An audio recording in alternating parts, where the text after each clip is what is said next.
வருகை புரிந்திருக்கின்ற உங்கள் அத்தனை பேரையும், குறிப்பாக பத்திரிகை சகோதரர்கள், ஊடக நண்பர்கள், வலைத்தள இணையதள நண்பர்கள் அத்தனை பேருக்கும் என்னுடைய மனமார்ந்த வணக்கத்தை தெரிவித்துக் கொள்கின்றேன்.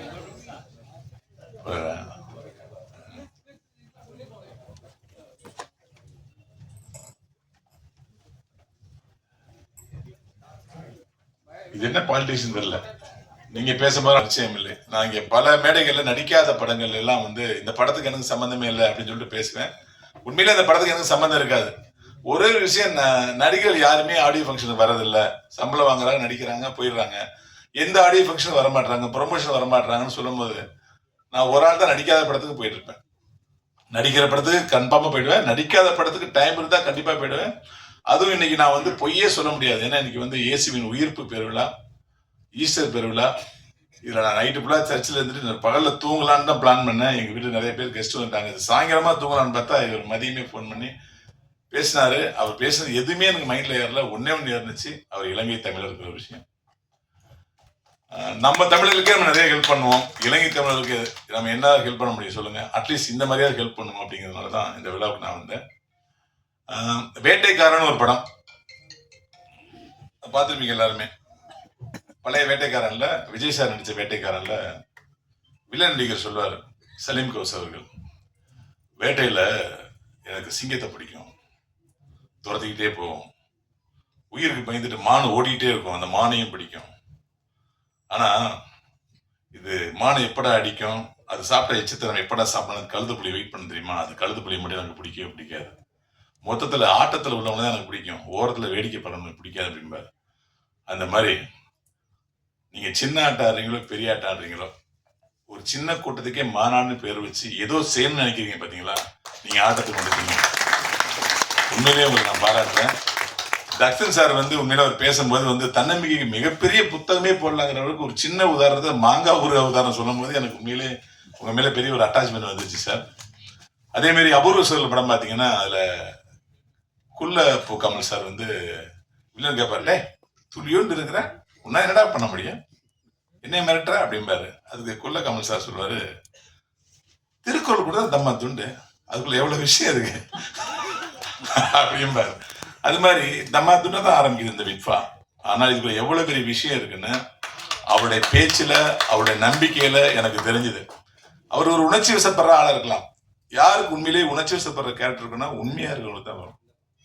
பேரரசா இருக்காரு, பேரரசாருக்கு ஒரு பெரிய நோய் இருக்குன்னாரு, அது உண்மைதான். என்னன்னா அவர் உண்மையா இருப்பாரு, உண்மையை பேச நினைப்பாரு. உண்மையை பேச நினைக்கும் போதெல்லாம் பெரிய சலசலப்பு வரும், டென்ஷனாகி கத்தி, நான் பேசும்போது தான் நீங்க பேசுவீங்களா, அமைதியா இருக்க மாட்டீங்களா? சம்டைம் நான் பத்திரிகை பார்த்து ஒரு தடவை பேசுற வீடியோ நான் பார்த்தேன். நீங்க போன போங்க கிளம்புங்க அப்படிலாம் சொன்னாரு. நாங்க ஈஸி மீட்டிங்ல அப்படித்தான் நம்ம காரசாரமா பேசிட்டு இருக்கும்போது அவர் பேசும்போது மட்டும் பாத்தீங்கன்னா எல்லாரும் பேசுவாங்க, எல்லாரையும் டென்ஷனாக கத்துவாங்க. அது உங்களுக்கு பிடிச்சதால பண்றாங்க சார். சார் எதையும் மன்னிச்சிருவாங்க பண்றாங்க. அந்த மாதிரி திங்க் பிக் அப்படின்னு சொல்லுவாங்க. எனக்கு ரொம்ப பிடிச்ச வாசகம் ஆங்கிலத்துல எவ்வளவு வாசகம், லைஃப் இஸ் பியூட்டிஃபுல் மாதிரி எவ்வளவு வாசகங்கள் இருக்கு. அதுல திங்க் பிக் அப்படின்னு ஒரு வார்த்தை இருக்கு. எண்ணுபவற்றை பெரிதாக எண்ணு அப்படின்னு. நான் ஒரு சின்ன படம் பண்றேங்க. என்கிட்ட நிறைய பேர் டைரக்டர் போன் பண்ணும்போது, ஒரு ப்ரொடக்ஷன் பண்ணதெல்லாம் பண்ணும்போது, சார் வணக்கம், இந்த மாசம் ஒரு 10 நாள் டேட் வேணும் அப்படின்னு ஆரம்பிக்க மாட்டாங்க. சார் சின்னதா ஒரு படம் பண்றோம் அப்படின்னா எனக்கு கோவம். ஏன்னா சின்னதா படம் பண்றேன்னா அவங்க என்ன சின்னதா பட்ஜெட் கேளுங்க அப்படின்னு என்னை அறிவுறுத்துறாங்கன்னு எனக்கு தெரியும். நான் சொல்லுவேன், நீ அப்படி சொல்லாதீங்க, சின்ன படம் பெரிய படம் எல்லாமே ரிலீஸ் ஆனதுக்கு அப்புறம் தான் தெரியும்.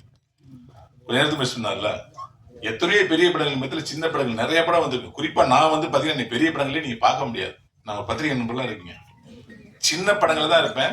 அந்த சின்ன படங்கள்ல 3வது கேரக்டர் 2வது கேரக்டர் தான் இருப்பேன். அதிரி புதிரி காமெடி பண்ணி உங்களை எல்லாரையும் சிரிக்க வச்சிருக்கேன். பெரிய படங்கள் மேக்சிமம் என்ன பண்ணணும்னா நிறைய அழைப்பு வரும், நமக்கு பெருசா அங்க பெரிய ஸ்கோப் இருக்காதுங்கிறதுனால நான் அதை அவாய்ட் பண்ணிருக்கேன். நிறைய படங்களை, பெரிய பெரிய படங்களை அவாய்ட் பண்ணிருக்கேன். அது ஏன்னா அட்லீஸ்ட் சின்ன படத்துல நம்ம என்னது எலிக்கு தலையா இருக்குமே, புலிக்கு வாழா இருக்க வேணாம் அப்படின்னு சொல்லிட்டு நம்ம நடிக்கிறது இல்லை. அது மாதிரி சின்ன படங்கள் நான் நடிச்ச படம் எல்லாமே ஹிட். நீங்க பார்த்தா மனங்குத்தி பறவை, தேசிங்க ராஜா, கூர்கா, வேலனுட்டா வெள்ளக்காரன், வெயில், மாயாண்டி குடும்பத்தார், கோரிப்பாளையம், சண்டை, பழனி, சாண்டர்ஸ் எல்லாமே சின்ன படம் தான். நான் நடிச்சதுல 90% படம் ஹிட். அது காரணம் என்னன்னா நான் சின்ன படங்கள் தான் பெருசா நடிச்சிருக்கேன். நான் பெரிய படங்கள் நம்பி நடிச்ச 2 படம் இன்னொரு படத்துல எனக்கு பெரிய ஸ்கோப் இல்லை, நான் அந்த நடிக்க வேணாம்னு ஒரு முடிவே கூட நான் பண்ணிட்டேன். நீங்க டிக்ளேர் பண்ணிக்கலாம் நீங்க, ஏன்னா அது பெரிய ஸ்கோப் இல்லை. இங்க என்னன்னா இவருக்கு ஒரு சின்ன ஒரு ஷேரிங் என்னன்னா, நீங்க இப்படிதான் வருவீங்க, லைக்காவெல்லாம் உதாரணம் சொல்லுவீங்க, ஷேர் கூட்டெல்லாம் வருவாங்க, நீங்க வந்து ஒரு லப்பர் இந்த மாதிரி ஒரு படம் எடுத்துட்டீங்க அப்படின்னு வச்சுங்களேன், அது மிகப்பெரிய வெற்றி பெற்றுச்சுன்னா நீங்க அடுத்த பண்ணுவீங்க. அதே மாதிரி ஒரு புதிய இயக்குநர்ல ஒரு புதிய டீமை ஃபார்ம் பண்ணி இன்னொரு படம் எடுக்க மாட்டீங்க. உங்களை சுத்தி பெரிய வட்டம் வந்துடும். வந்து தலைவா நம்ம இப்படியே போகக்கூடாது, அது ஒரு 30 கோடி எடுத்து பிளான் பண்ணுவோம், இவரை ஹீரோவை போடலாம், தெலுங்குல இருந்து ஒரு வில்லன் செம்மையா பண்றாரு, அந்த தெலுங்கு மார்க்கெட் ஓப்பன் ஆயிடும். மலையாளத்தில் ஒருத்தர் இருக்காரு, அவர் மாதிரி உலகத்துல யாருமே நடிக்க முடியாது, அவரை போட்டலாம். ஒரு பேன் இண்டியா பண்ணி ஒரு 30 கோடி படம் எடுத்தோம்னா ஒரு 300 கோடி தெரியலாமான்னு ஆரம்பிப்பாங்க. நீங்க என்ன பண்ணுவீங்க? எத்தனை நாளைக்கு தான் அப்படியே சுத்திட்டு இருக்குது, பையன் வேற பெரிய பையன் ஆகிட்டான், வாழ்க்கையில செட்டில் ஆகணும்னு சொல்லி இந்த ஷேர் ஹோல்டர், நீங்க ஷேர் ஹோல்டர் தப்பு செஞ்சாலும் நாங்கள் தண்டிச்சு உடனே வெளியே அனுப்பிடுவோம், இந்த பாலிசியெல்லாம் மறந்து நீங்க அந்த கிணத்துக்குள்ள குதிப்பீங்க. கடைசியில என்ன பண்ணுவீங்க? ஒரு வருஷம் கழித்து கிணத்துல தண்ணியில யாராவது காப்பாத்துங்க, யாருமே கை கொடுக்க மாட்டாங்க. இன்றைய வரைக்கும் என்னுடைய முதல் படத்துடைய தயாரிப்பாளர் ஆர்பி சௌத்ரியர்கள் தன்னுடைய பாலிசியிலிருந்து ஒரு நாள் கூட பேக் வாங்கினதில்லை. புதிய இயக்குனர் தான் வாய்ப்பு கொடுத்திருக்காரு, தனக்கு என்ன பட்ஜெட்டோ அதுக்கு தான் படம் பண்ணியிருக்காரு. கை மீறி ஒரு நாள் பட்ஜெட்டை போக விட்டதே கிடையாது. திருப்பாச்சி எடுக்கும்போது பேரரசா இருக்கும் அதான் பட்ஜெட்டு, ஜீவாவை அறிமுகப்படுத்தி ஆசை எடுக்கும்போது எனக்கு பட்ஜெட் கன்ஸ்ட்ரெயின் தான், இவ்வளவுதான் பண்ணணும், என் பையன் நடிக்கிறாங்க தான் நீ பெருசா பண்ணக்கூடாது, விஜய் சார் நடிக்கிறாங்க தான் உன்னோட பட்ஜெட் நீ பெருசா கூடாது, இவ்வளவுதான் பட்ஜெட் உள்ள வாழ்ந்ததுனாலதான் இன்றும் சௌத்ரி சார் அசைக்க முடியாத ஒரு ப்ரொடியூசர் தெலுங்குல இருக்காரு. ஒரு பாலிசியை ஃபார்ம் பண்ணீங்கன்னா அந்த பாலிசியில ஸ்ட்ராங்கா நின்று பாருங்க சார், உங்களுக்கு தோல்வியே கிடைக்காது சார். நீங்க என்ன பண்றீங்க? ஆஸ்லேஷன் ஆயிடுறீங்க, வைப்ரண்ட் ஆயிடுறீங்க, சுத்தி உள்ளவங்க கேட்கறதா உங்களுக்கு வந்து நப்பாசைகள் வளருது, பேராசைகள் வளருது. நீங்க ஒரு பாலிசியை ஃபாலோ போயிட்டே இருங்க. பெரிய சார் வச்சு தான் எடுக்க போறோமா, நல்ல பாலிசி அப்படியே போயிடுங்க. சின்ன சாரை வச்சு நல்ல படம் எடுக்க முடியும், அப்படியே போங்க. சின்ன படம் எடுத்து ஹிட் ஆனதுக்கு அப்புறம் இப்படி எடுக்கலாமேன்னு ஒண்ணு இறக்கிறீங்கல்ல, இதுலதான் சார் பல பிடிச்சி காணப்படாங்க. அது நான் பல பேர் உதாரணம் சொல்லக்கூடாது, பேர் சொல்லக்கூடாது, பல உதாரணங்கள் இருக்கு. சின்னதா எடுத்துட்டு வரைக்கும் ஜெயித்தே இருந்தவங்க ஒரு தயாரிப்பாளர்லாம் மொத்தமா 100 படம் எடுத்து ஜெயிச்சதை ஒரு ப்ரொடியூசர் ஒரே படத்துல காலி பண்ணாரு. அப்போ அந்த பேராசை யாருக்கும் வந்துடக்கூடாதுங்கிறது தான் என்னுடைய என்ன சொல்றது, என்னுடைய வேண்டுகோள். அது உங்களுக்கும் வந்துடக்கூடாது. உங்களுடைய விட்பா பத்தி ஒரு ஆரம்பிக்கிற வார்த்தை வேற, விட்பான விடுப்பான்னு இல்ல, விட்டம்பா கூட வரலாம், படத்தை ரிலீஸ் பண்ண விட்டம்பா கூட வரலாம்.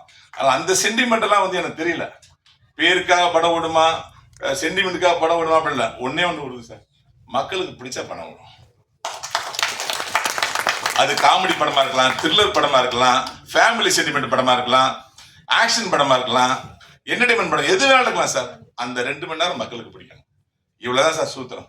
அதுக்கு நீங்க கதை செலக்ட் பண்ணுங்க, உங்க பங்குதாரர் என்னைக்குமே சிரிக்கணும், கண்டிப்பா நடக்கும். விட்பா விட்டு மனமார்ந்த வாழ்த்துக்கள்.